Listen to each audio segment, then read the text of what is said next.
지금부터 9월 3주차 광신대학교 경건일을 시작하겠습니다. 다 함께 사도신경으로 우리 신앙을 함께 고백하십시다. 전능하사 천지를 만드신 하나님 아버지를 내가 믿사오며 그 외아들 우리 주 예수 그리스도를 믿사오니 이는 성령으로 잉태하사 동정녀 마리아에게 나시고 본디오 빌라도에게 고난을 받으사 십자가에 못 박혀 죽으시고 장사한 지 사흘 만에 죽은 자 가운데서 다시 살아나시며 하늘에 오르사 전능하신 하나님 우편에 앉아 계시다가 저리로서 산 자와 죽은 자를 심판하러 오시리라. 성령을 믿사오며 거룩한 공회와 성도가 서로 교통하는 것과 죄를 사하여 주신 것과 몸이 다시 사는 것과 영원히 사는 것을 믿사옵나이다.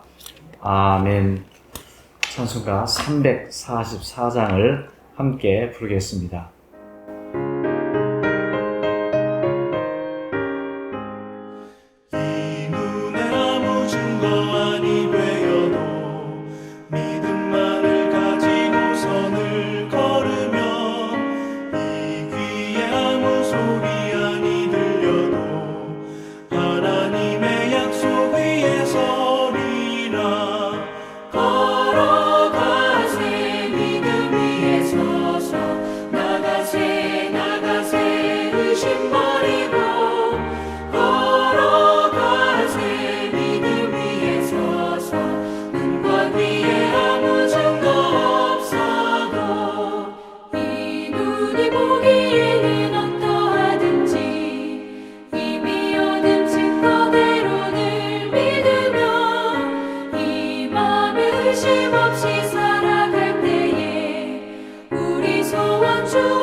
하나님의 말씀을 봉독합니다. 하나님의 말씀은 히브리서 12장 2절입니다.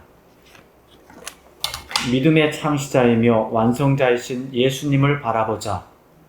그분은 자기 앞에 있는 기쁨을 위하여 수치를 개의치 않으시고 십자가를 참으셨고 하나님의 보좌 오른쪽에 앉으셨다. 아멘.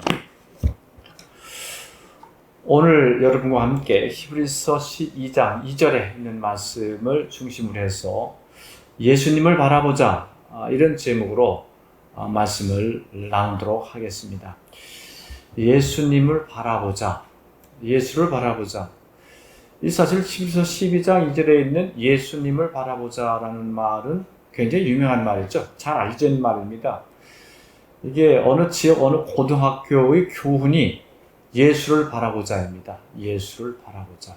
그만큼 이 예수를 바라보자, 예수님을 바라보자라는 말은 우리에게 잘 알려져 있는 말씀입니다.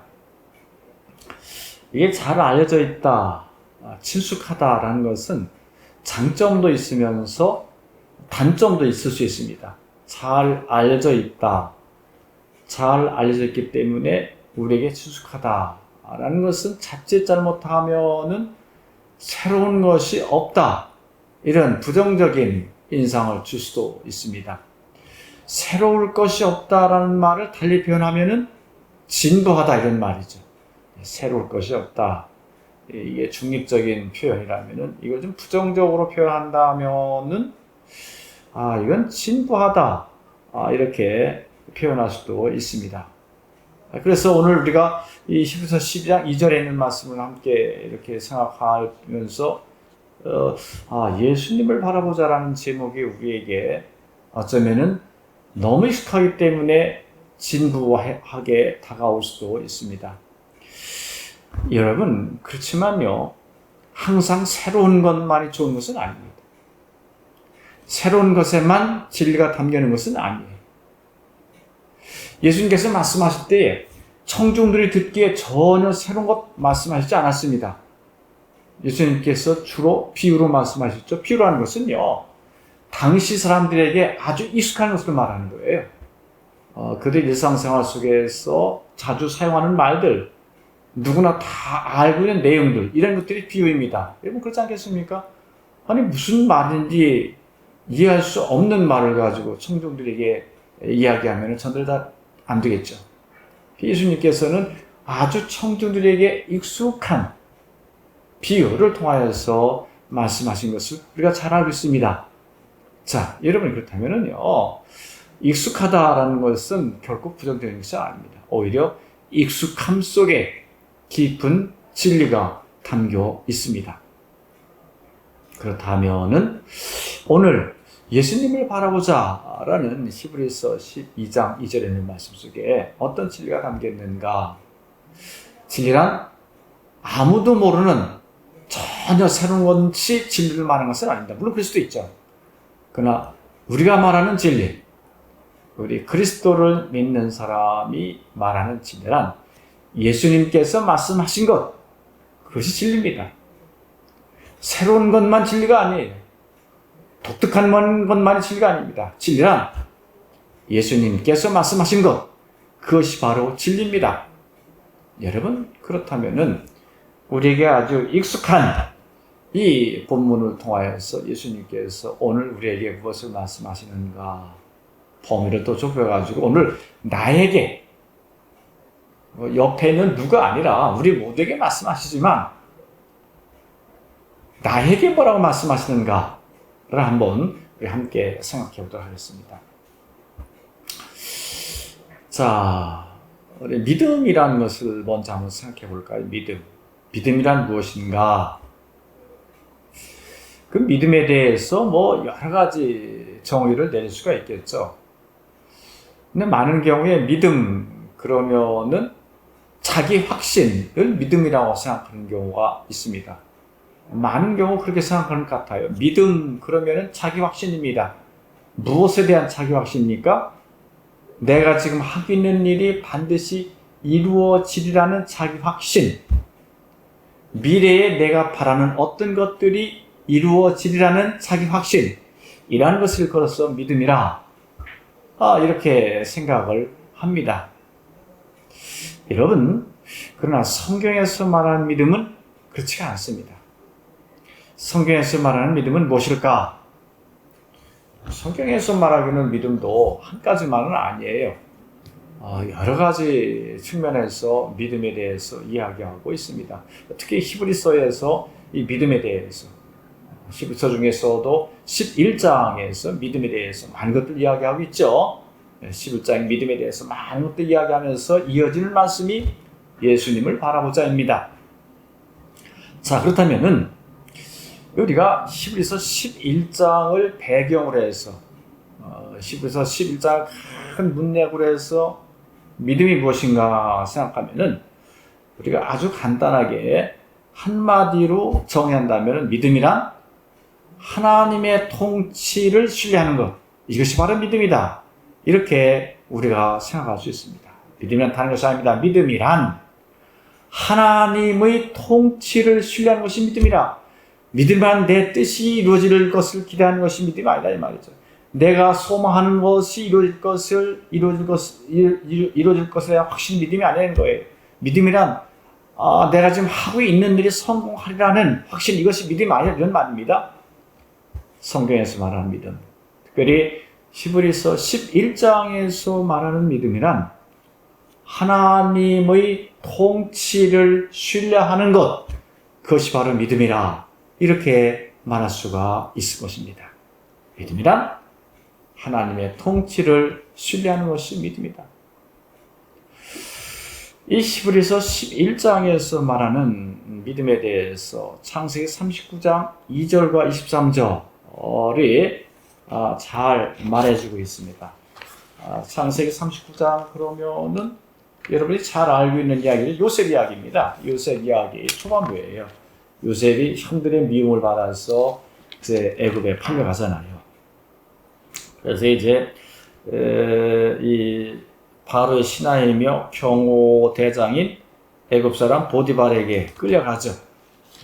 보디발에게 이렇게 짐승처럼 끌려가가지고 물건처럼 팔립니다.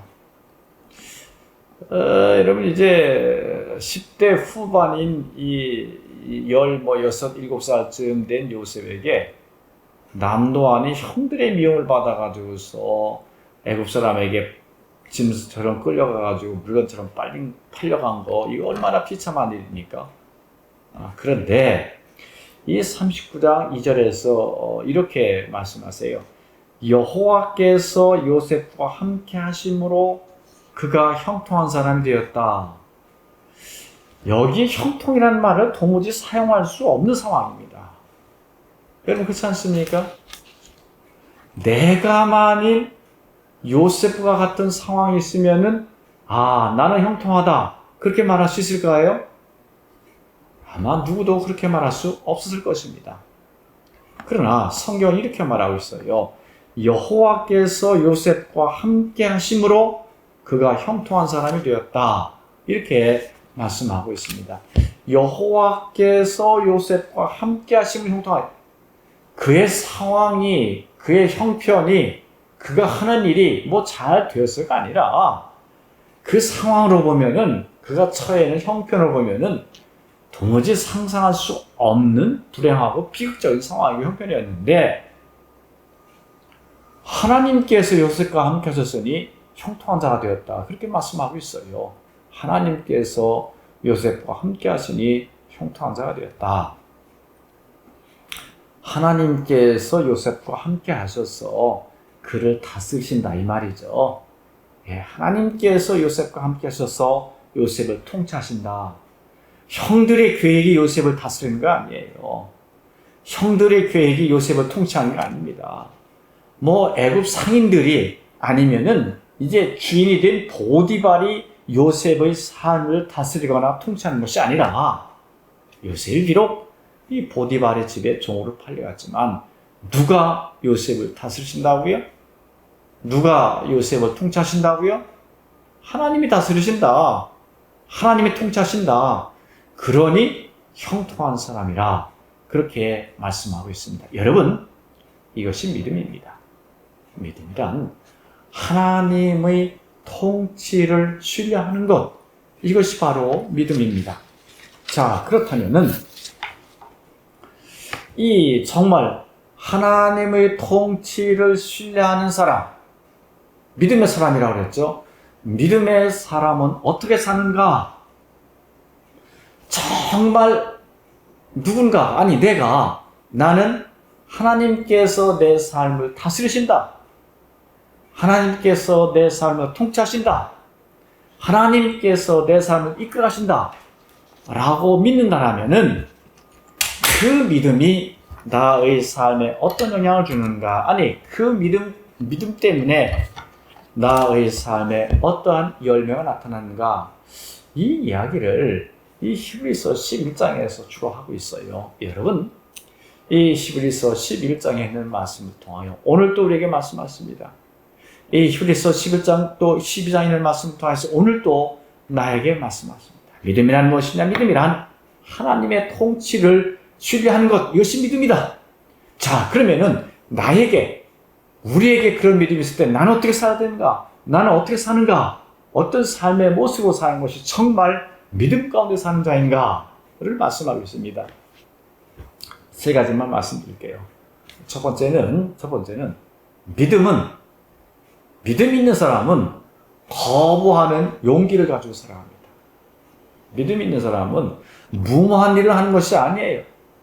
남들이 상상할 수 없는 엄청난 일을 하는 것이 아니라 그런 말이에요.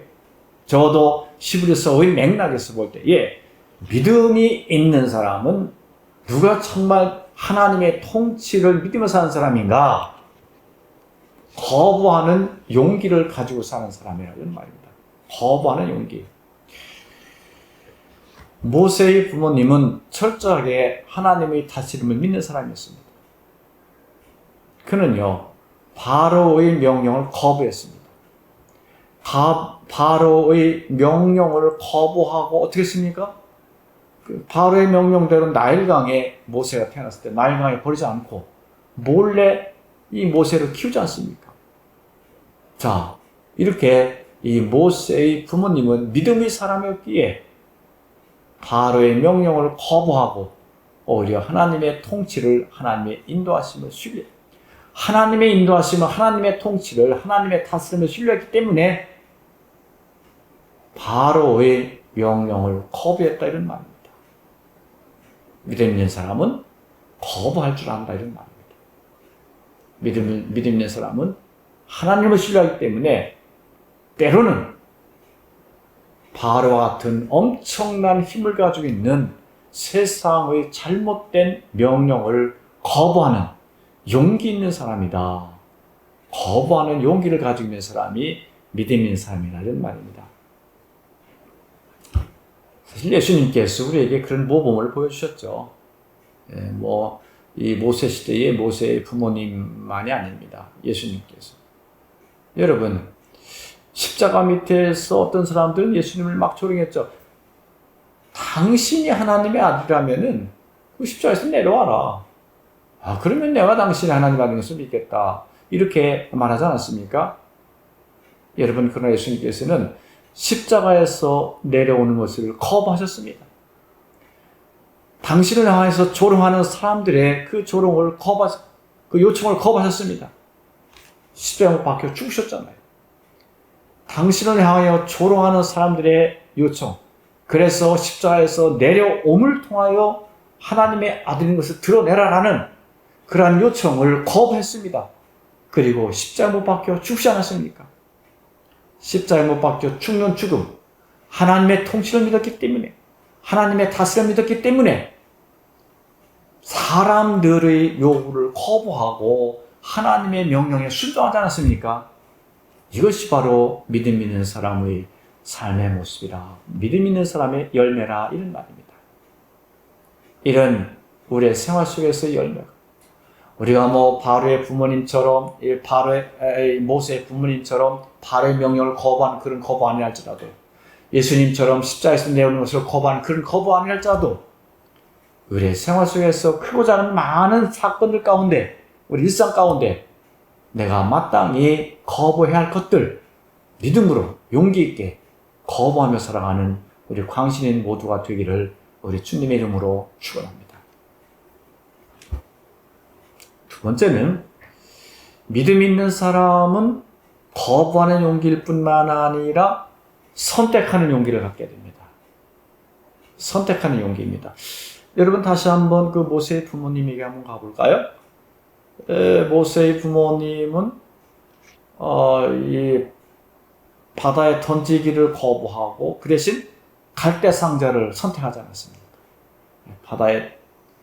모세가 태어났을 때 모세를 바다에 나일강에 던지는 것을 거부하고 오히려 갈대 상자를 선택하죠. 바로 믿음이라는 말이에요. 믿음이란 이렇게 선택하는 용기입니다. 모세도 마찬가지입니다. 모세도 바로의 공주의 아들로 살기를 거부했죠. 그리고 무엇을 선택했습니까? 히브리인으로 살기를 선택했습니다. 여러분, 어떻게 보면요, 거부와 선택은 동전의 앞면 뒷면 같습니다. 무조건 거부만 하는 것이 아니에요. 무조건 거부하는 것이 믿음이 아니라, 무엇을 선택하는 것이 선택하는 용기가 있어야 이것이 믿음이라는 겁니다. 선택하는 용기. 거부할 뿐만 아니라 선택하는 용기입니다. 세상을 거부하고 무엇을 선택합니까? 하나님의 말씀을 선택하는 것입니다. 세상의 뜻을 거부하고 하나님의 뜻을 선택하는 것, 이것이 바로 믿음이라는 말입니다. 모세는 바로의 공주의 아들됨을 거부하고 히브리인으로 살기를 선택했습니다. 예수님께서는 십자가에서 내려오는 것을 거부하고 오히려 십자가를 선택하지 않았습니까? 이렇게 믿음이란, 믿음 있는 사람이란 거부하는 용기를 가지고 살아갈 뿐만 아니라 믿음 있는 사람은 선택하는 용기를 가지고 살아갑니다. 세 번째, 믿음 있는 사람은요, 두려워할 자를 두려워하고 두려워할 것을 두려워하며 사는 것입니다. 모세의 부모님은 바로를 두려워하는 것이 아니라 하나님을 두려워했죠. 전혀 두려움이 없는 것이 아니었어요. 그런데 그 두려움의 대상이 무엇이냐? 두려워해야 할 두려움의 대상이 무엇이냐를 바르게 선택했다는 말이다. 정말 두려워할 것은 애굽을 다스리는 바로가 아니라 정말 두려워할 것은 온 세상을 다스리시는 하나님, 그분을 두려워해야 되는 말입니다. 이렇게 정말 믿음이란 하나님의 다스림을 신뢰하는 것이 믿음이고, 이러한 믿음을 가지고 있는 사람은 거부하는 용기를 가지고 선택하는 용기를 가지고, 그리고 두려워할 자를 바르게 두려워하며 사는 것, 이것이 바로 믿음을 가지고 살아가는 삶입니다. 말씀을 마무리합니다. 어리석어 보입니다. 이런 믿음을 가지고 하나님의 다스림, 하나님의 통치를 믿으며 사는 것, 어떻게 보면은 어리석어 보일 수도 있습니다. 바로의 공주의 아들을 거부하는 것, 히브리인과 함께 담대히 사는 것, 선택하는 것, 하나님을 두려워하며 사는 것, 이것이 미련해 보이는 것처럼 보일 수도 있었어요. 그렇지만 이것이 바로 믿음이고, 이것이 바로 믿음을 가지고 사는 것이고, 이렇게 사는 것이 참으로 복되게 사는 것입니다. 오늘 예수님을 바라보며 산다는 것이 바로 나를 다스리고 나의 삶을 이끌어 가시는 그 예수님을 우리가 신뢰하면서 예수님 때문에 거부할 것을 거부하고 예수님 때문에 선택할 것을 선택하고, 때로는 정말 이 세상이 아닌 예수님을 두려워하면서 그렇게 사는 것, 이것이 바로 바른 삶의 모습이라고 오늘 성경이 우리에게 말씀하고 있습니다. 광신인 여러분, 우리 모두가 다 이런 믿음을 가지고 이런 믿음의 열매를 우리의 삶 속에 맺으며 복되게 살아가는 모두가 되기를 우리 주님의 이름으로 축원합니다. 우리 함께 기도하십시다. 하나님 아버지, 히브리서 12장 2절에 있는 말씀을 예수님을 바라보자라는 말씀, 오늘도 우리가 함께 나누었습니다. 우리가 이 말씀을 잘 기억하며 살아갈 수 있도록 도와주시옵소서. 하나님의 통치와 하나님의 다스림을 믿는 것이, 신뢰하는 것이 믿음이고, 이 믿음을 가지고 사는 자는 때로는 거부할 수 있는 믿음, 그런 용기, 때로는 선택하는 그런 용기 뿐만 아니라 정말 하나님을 두려워하며 사는 것, 이것이 참된 믿음을 가지고 오늘을 참되게 살아가는 우리의 모습인 것을 기억하면서 이렇게 살아갈 수 있도록 도와주시옵소서. 우리의 연약함 때문에 이렇게 살지 못할 때에 성령께서를 도와주시사 늘 우리가 참된 믿음을 가지고 믿음의 열매를 맺며 살아갈 수 있도록 도와주시옵소서. 예수님의 이름으로 기도드리옵나이다. 아멘. 주님께서 가르치심과 함께 하십시다. 하늘에 계신 우리 아버지, 이름이 거룩히 여김을 받으시오며 나라의 마옵시며 뜻이 하늘에서 이룬 것 같이 땅에서도 이루어지리다. 오늘날 우리에게 일용할 양식을 주옵시고, 우리가 우리에게 죄 지은 자를 사하여 준 것 같이 우리 죄를 사하여 주옵시고, 우리를 시험에 들게 하지 마옵시며 다만 악에서 구하옵소서. 대개 나라와 권세와 영광이 아버지께 영원히 싸움나이다. 아멘.